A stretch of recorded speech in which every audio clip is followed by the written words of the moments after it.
صاحبہ جو ہیں جتنا بھی غصے میں ہیں، آگ بگولا ہو رہی ہیں،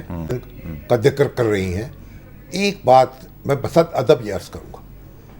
عمران خان صاحب کے خلاف جتنی بھی باتیں کی گئی ہیں، ثابت تو کچھ نہیں شخصی طور پر، اب میں بھی لوگوں کے پاس جاتا ہوں، ملتا ہوں، میں نے ان کا کوئی اثر نہیں دیکھا، نہیں دیکھا، لوگ نہیں مانتے بھائی، یعنی لوگ نہیں بات یہ بات ماننے کو تیار نہیں ہیں کہ عمران خان صاحب جو ہیں وہ کسی ہیر پھیر میں ملوث ہیں، وہ کسی یعنی کسی جرم میں ملوث تھے، وہ صادق اور امین نہیں ہیں، یا وہ بددیانت ہیں۔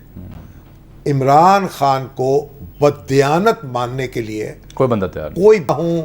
کہتا ہوں دیکھیے اس کی وجہ ہے، کوئی ایسی چیز نظر نہیں آ رہی آپ کو۔ بالکل ٹھیک، عمران ایک خان بریک کیا آ گئی سر، آپ نے کیا کیا؟ ایک بریک میں ایک بات کروں، توشہ خانہ جو ہے کیا نکلا سر اس میں؟ توشہ خانہ بھی کیا، ایک شخص نے وہاں سے تحفے لیے اور بازار میں بیچ دیے۔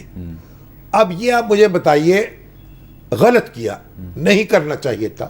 دوست ملکوں کے تحفے نہیں بیچنے بریک سر ایک آگے لیٹ لیکن اس سے کوئی بددیانتی ثابت نہیں ہوتی، اور جس شخص کے دستخط شدہ بلہ بیرون ملک 23 لاکھ اور اس سے زیادہ قیمت پر بکے، اسے ایسی حرکتیں کرنے کی ضرورت محسوس نہیں ہوتی۔ یہ بات حقیقت ہے،